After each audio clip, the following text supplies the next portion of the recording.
Live from the Outpost Studios in Columbus, Ohio, you're listening to All Natural Being with Brian Brawdy. Brought to you by IPMNation.com. Get ready for the gong heard round the world. 10, 9, 8, 7, 6, 5, 4, 3, 2, 1.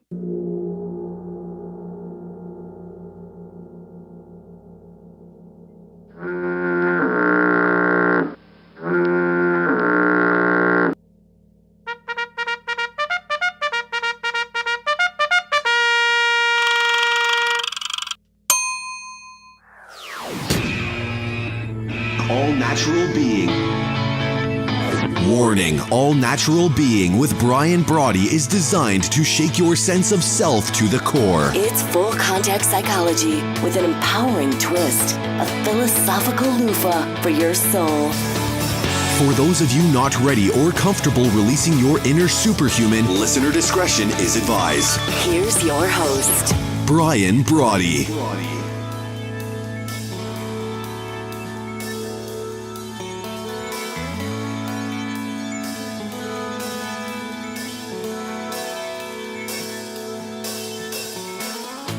Good evening once again. Thank you for joining us here at All Natural Being. Let me do this. And I should say welcome and thank you for stopping by. Just a little bit of a discussion about it, but stopping by the 377th episode of The Gong Heard Round the World. You can see it right here. Here's the gong. The gong, no sound effects. It's a live gong. And we're working all the time to people say, oh, I'd really like the sound of that gong. So it now has its own microphone. It's set and ready to go. In any event, you're into All Natural Being and said gong heard round the world, broadcast as it happens, thanks to our friends at Telestream, I like that, Telestream's Wirecast, or as I mentioned earlier in the show, I guess you could say blame for those of you listening that are not fans, and admittedly, there's some of you out there. Either way, right here on IPMNation.com and now multicast live over at Facebook. If you want to watch the video, if you're hanging here in the thread, welcome. AllNaturalBeing.com and our Brian Brawdy app as well. But however you come to hang with us, we're always pumped to have you live from the Transitional Radio Uplink. Here, the former Mortal Up Uplink. No, the Outpost, I think it was. But in any event, here in Columbus, Ohio, with rebroadcasts on iTunes, iHeartRadio, Spotify, YouTube, you know, all the usual suspects. Oh, soon, as I've mentioned before, not to be on Twitter. I keep posting all the negative stuff I can over on Twitter. See if I can't get them to bounce me. Greetings wherever you are, here in the garden of the mortals. I can't say that term without making that gives me goosebumps. The labyrinth of life itself. Your shot at running the table, at leveling out, wherever you see fit. And you don't need anyone's permission. Here's your chance to be mouth-watering to yourself once again. It's in your blood. Now we simply have to figure out the way of getting your mind to remember who you ultimately are. That's why we're here 5 nights a week, to be your amnesia buster, to be your friendly blue force, left of bang, if you will. Always putting your heart's highest priority top of the list, reinstalling and reinstating the true wit, wisdom, and wallop. I think it's a wallop of your inner whisper. Rebooting your robust, finding your ferocious, commencing your counterpunch, all in time to outbrew the brutal. I was saying to my friend Jim today, gotta bring the counterpunch. Gotta outbrew the brutal that is the cut and shuffle that fate can deal you on a daily basis, and for once and for all, bring your own bold. But before we hit it this evening, hello to my friends here in the United States and Canada, Mexico, the UK, my good friends in Ecuador, China, the Philippines, Brazil, India, Australia, Germany, Italy, France, Nigeria, Turkey, Japan, Singapore, Thailand, Belgium, Sweden, Israel, South Africa, Egypt, Puerto Rico, Kenya, the Netherlands, Iran, Colombia, Greece, Ireland, Argentina, Peru, Austria, Poland. To those joining us from all over the globe, it really is great to have you with us. And I truly am fired up today. Get some big news today. It's Sunday night, but big news nonetheless. I'm fired up to be driving your bandwagon, to be your virtual hitchhiker, to be your vaccine from the vapid. And if you're on the go, you know what I love about riding shotgun? Getting to hang out with you. So what are we waiting for? Here's our opportunity, once and for all. Like the sign says, mortal up. It's time to like the way you think. It's time to be your all-natural being. So what do you say? Let's go kick in some doors. And I got a lot of news that I want to get to this evening. And I know you're thinking to yourself, oh, Bri, you know what? We didn't know. You read the New York Times, right? Well, I have to be honest with you. The 3 or 4 times I've read it in the past, I've always been in it. And let me just say, for those of you following along, if you're not the top fold, are you really ever in a newspaper? Got to be top fold, baby. Top fold, or it doesn't count. That's all I'm saying. But I almost did a special show Friday just because I couldn't believe this article. It really got to me. And I thought, you know what? Let me figure out a way of saying, all right, I'm about done. This isn't going to work. If it's written in the New York Times, I'm like, are you kidding me? But first, I have a producer. Come over here, sir. Executive producer that wants to say hello. Come on up here real quick. You got the sniffles? Yeah. You're the one that brought it home, pal. Say hi to everybody. Hi. Hi. Say thank you for coming. Thank you for coming. Zumi says hi. Zumi says hi, too. Say, I hope you have a great evening. I hope you have a great evening. Okay, about any time now, my attempted escape is going to be caught. I'm going to be found out that I've been on the lam. Here comes the warden. Say bye. Bye. Okay. All right, so in any event, I almost did a show Friday night because I read this and I went, you know what? This is just nuts. We can't be talking like this. It's just crazy. So yes, New York Times. I know. Believe me, right? Oh, not that I'm not a fan of the huge holiday advertisements, all over the paper. But I just thought I would read this to you real quickly. I thought about calling it New York Times Bedtime Stories. Maybe we'll start that kind of segment here at All Natural Being, calling them bedtime stories. But David Brooks says it's not the economy, stupid. We're enjoying one of the best economic times of our life. GDP is growing at about 3.5% a year, which is about a point faster than many experts thought possible. We're in the middle of the second longest recovery in American history. Second longest recovery. And if it lasts another 8 months, it will be the longest ever. If you were born in 1975, you've seen the U.S. economy triple in size over the course of your lifetime. The gains are finally being widely shared. Yet, are we happy? About 60% of Americans are dissatisfied with the way things are going in this country. Researchers said in a recent Gallup ShareCare Well-Being Index, interviewed 160,000 adults in 2017 to ask them about their financial security, social relationships, sense of purpose, and connectedness to the community. Last year turned out to be the worst for human well-being, the worst of any time since the study began a decade ago. So why such the long face? Brooks goes on to ask. But the biggest factor in the crisis, he says later in the article, people, especially in the middle and working class slices of society, are less likely to volunteer in their community, less likely to go to church, less likely to know their neighbors, less likely to be married than they were at any time over the past decades. In short, there are fewer resources to help them ride the creative destruction that is the present market economy. And they are dying. On Thursday, the Centers for Disease Control and Prevention reported that life expectancy in the United States declined for the third straight year. This is an absolutely stunning trend. If affluent, well-connected societies' life expectancies rise almost as a matter of course. The last time the American mortality rate fell for 3 straight years was 1915 to 1918 during World War I and the flu pandemic. So, according to the author, 670,000 American lives. And yet we are. And he calls it straight up a social catastrophe. So I'll spare you the rest of the article. But what he goes on to say is that, we need to find out a way of strengthening the social fabric, right? The social fabric of society. Have you ever heard such a crock of baloney? Because if we don't work at strengthening our personal fabric, then you weave together vapid and vapid, you just get more vapid, you just get more porous. So instead of always worrying about, the cohesiveness of the social fabric, how about the cohesiveness of your fabric?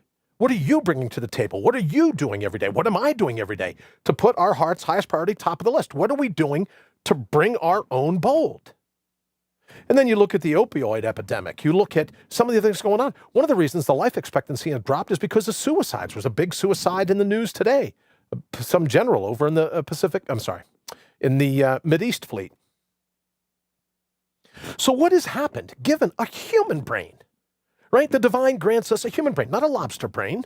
Yeah, I can see if in mass they go, I just can't deal with it anymore. I'm a lobster. I climb around all day long and on the bottom, I'm a lobster. And I got to wait for someone to pick me up in a trap. I'm a lobster. I'm out of here. I'm going to take one of my claws and end it. But you don't have a lobster brain. As humans, we have a human brain.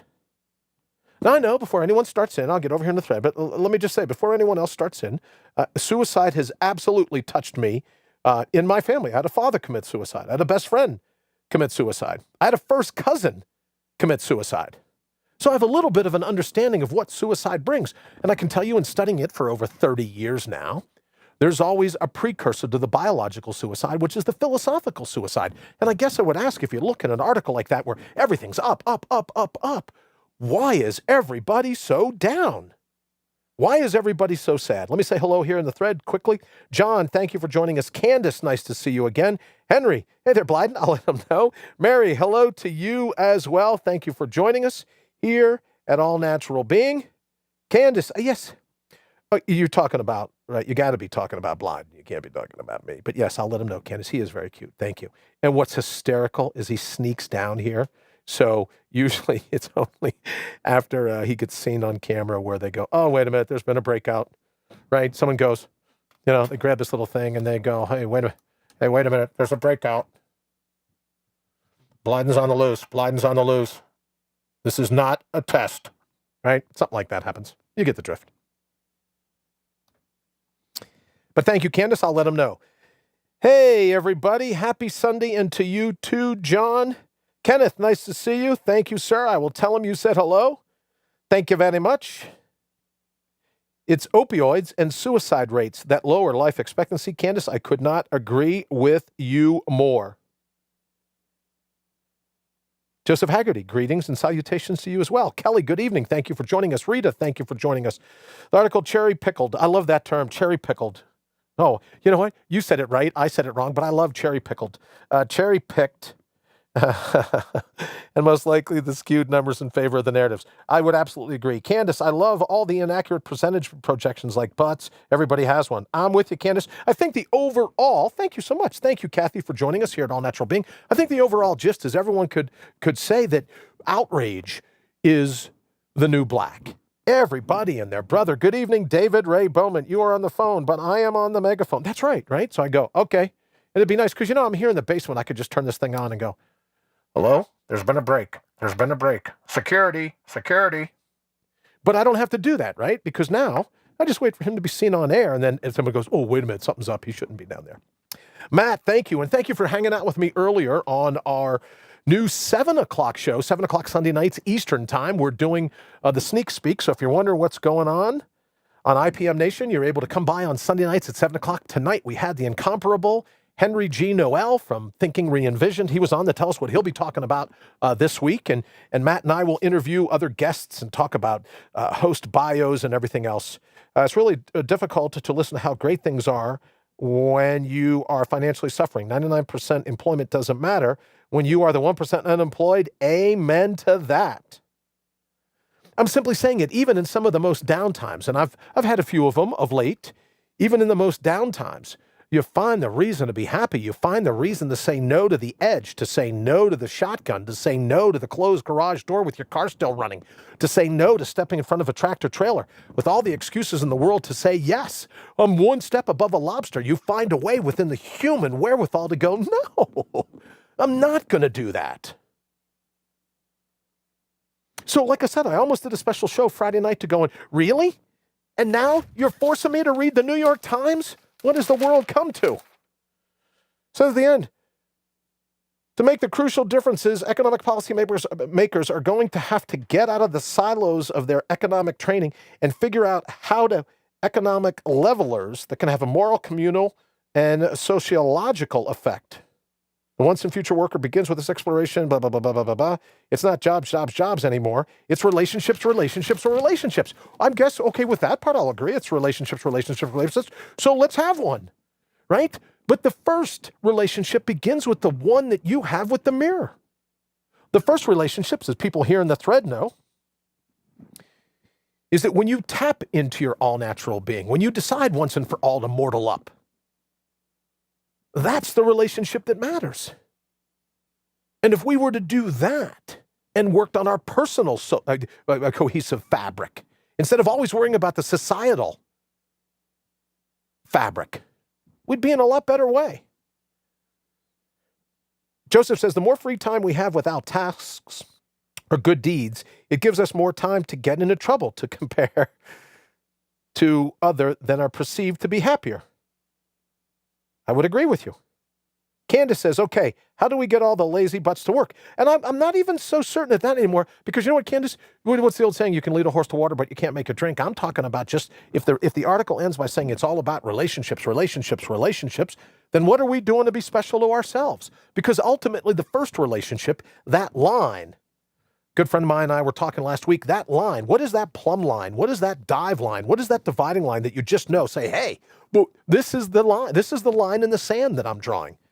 Mary says, yes, we need the economy to be good enough to have food and clothing.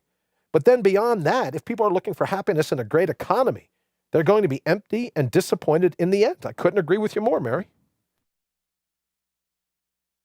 Quick commercial note. Thank you so very much for all the parents that sent their kids to school with strep throat, so that the Petri dish that my son studies in, one of my sons studies in all week long, that conjured up this broth of yuck, as I like to call it. Thank you so very much for sending him home with that. I just don't think my immune system is up to handling what some of these young people can create anymore. Good God, people talk all the time, oh, I don't know how you could listen to that music. Music.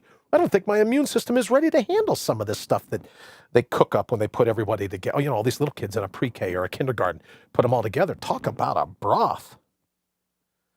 Wayne says, when you talk about the 1% unemployed, you must also look at why. There you go. Another good point.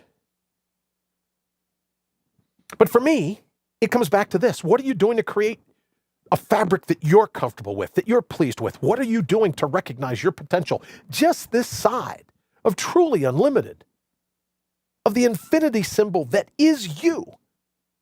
What are you doing to fall in love with that all over again? As I said in the open, you have the absolute, everyone says, oh, it's a right. It's a right. The only right you have is the right to like the way you think. Do you like the way you think? Is it empowering you? Is it giving you what you need? Or is it chop blocking you at every turn? Is it something that no matter what you try, you just don't get off your own back? You turn a blind eye and a deaf ear to who you are at your core. Henry says, each person, Brother Wallman, nice to see you. Thank you for joining us here on All Natural Being. Henry says, each person is responsible for their own happiness. It's not up to society to make you happy. I would agree, Henry. And I would say to you, not only isn't it up to society, excuse me one second. A quick shout out and friend, thank you to my good friend. I can't ever, whenever I have a drink of filtered water here in the studio, the Athens Area Libertarian Party, my good friend, Doug Harmon, thank you so much for the glass and the opportunity to speak. I think Henry's absolutely right. But even more so, then it's not up to the government. Oh, well, we need the government to get involved and help us with relationships. Or this nut running New York City says, oh, I envision a day where the government owns absolutely every piece of property. It gets to say who builds where, who lives where, who commutes where, who this, who that. Yeah, you did such a great job when you got a couple of inches of snow a couple weeks back. Yeah, that's the type of guy I want socially planning everything. Whatever that nut's name is, I forget. I dip my kids in paraffin every morning. Well, thank you. It's just like getting like some ski wax, right? Like you're getting them ready to send them off to school. I'm going to start dipping myself in paraffin. I did a show earlier with a scarf on. I mean, my mom knitted me the scarf, so I loved it, but I had the chills so bad I couldn't stand it. I don't know what. Oh, speaking of the chills real bad, and here in just a couple minutes, we're going to be taking a call, but I have some. I let my kids eat dirt. Thank you, Mary. I was thinking about you earlier, Matt and Henry, on the earlier show called Sneak Speak. decided that I would be a perfect candidate for homeschooling, right? And I agree. I don't get along. Yeah, I'm the last person you want standing in line at a checkout at a grocery store. I don't get along with a lot of folks. And I've got homeschooling written all over me, so we're looking into that. Kenneth says, I'm drinking filtered water too. Yes. I got to tell you, well, we'll talk about that at some other point, but filtered water is absolutely the way to go. Okay, so here's the deal. I don't want to forget to mention this, but we have met with all the doctors, right? Big day, all the different things going on. Here's life according to Brian for everyone that has texted me and tweeted me and called me. Thank you so very much. Let me do this real quick. We'll take a call. Good evening. Thank you for calling All Natural Being. Who's this? Good evening, sir. How are you? Good. I'm glad you're on the line. In case you don't recognize the melodious tones of the voice that is the incomparable Henry G. Noel from Thinking Ria Vision, he'll be live here, and, if Wayne gets his way, in 9 minutes and 18 seconds. Wayne is such a tough man. And now he's got Joseph teaming up with him. Joe Haggerty's teaming up with him.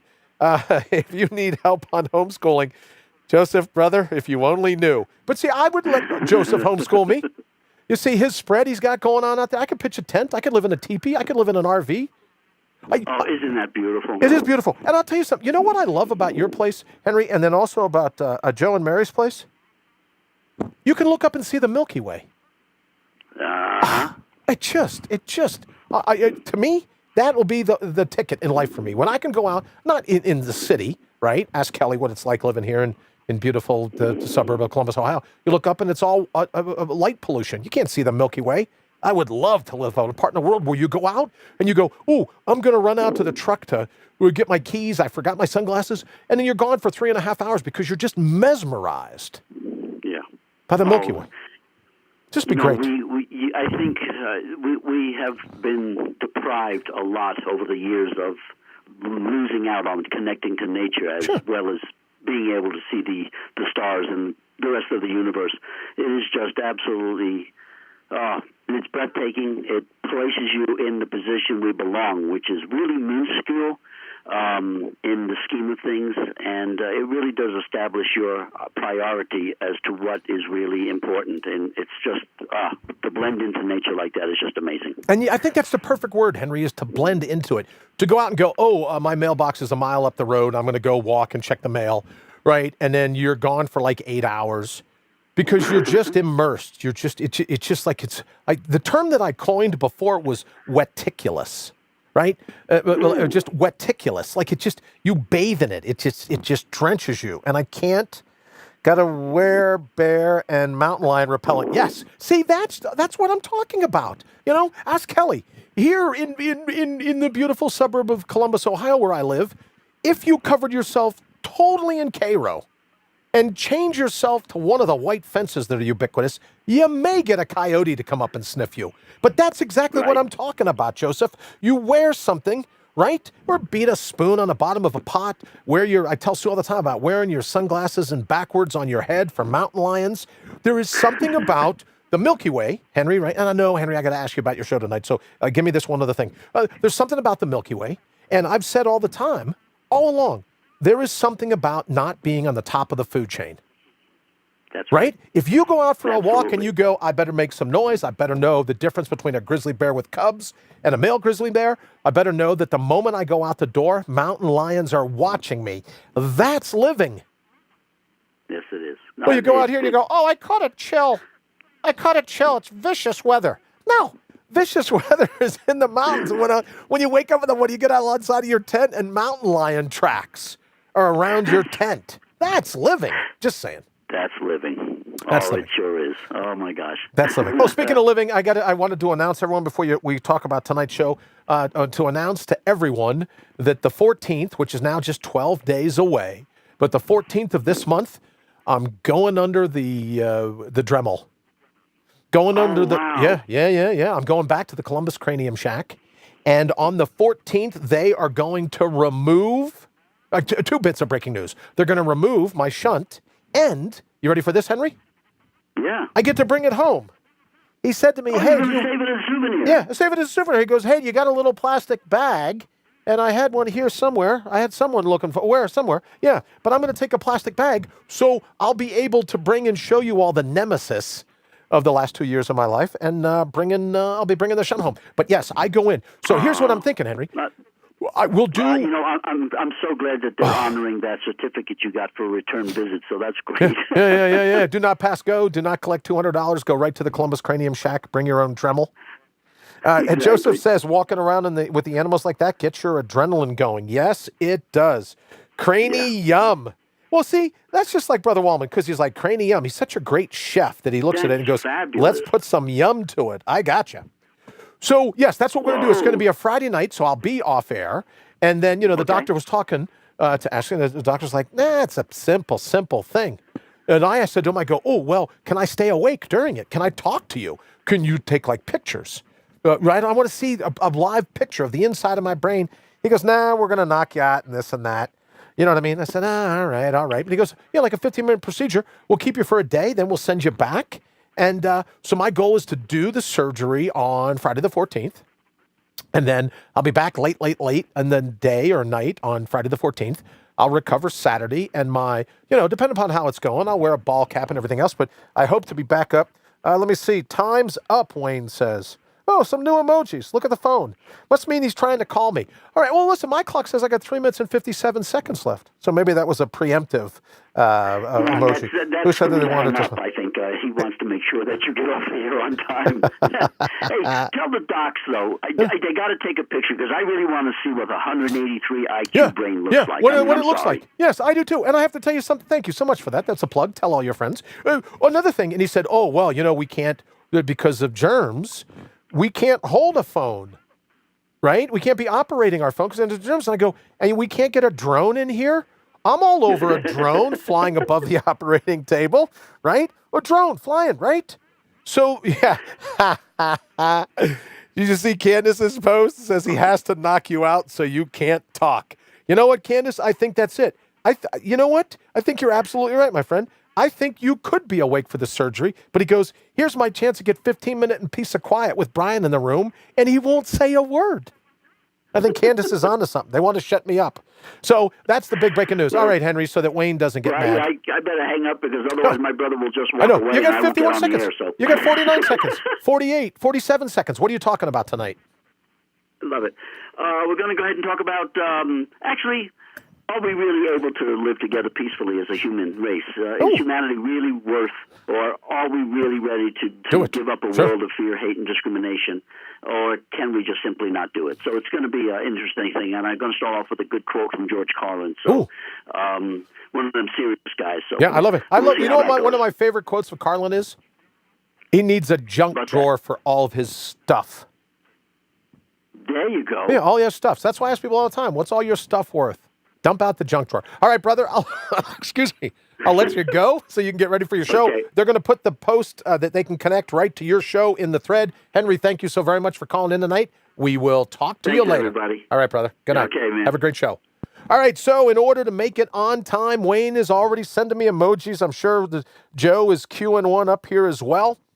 We have 1 minute and 49 seconds left. So here's what I would say. Regardless of the New York Times, regardless of all these other things, I saw George years ago. So did I. Again, this great guy. Regardless of all the things that people are telling you as to why you should be sad, why you should be disgruntled, why you should be outraged, why you should be offended, why you should be, right, blah, blah, blah, blah, blah, trolls, one and all, right? Where's my troll? Troll, right there. Troll. How about just be happy with who you already are? And if we're going to work to build some sense of a cohesive fabric, let's make it our personal cohesive fabric. And stop asking the government, thank you, Wayne, for putting up the link. Stop asking our government to go, oh, well, we need laws, we need rules, we need restrictions, we need, what is his name? Oh, right, okay, the mayor of New York. Oh, we need to control all the buildings. How about controlling a snowplow? But in any event, I digress.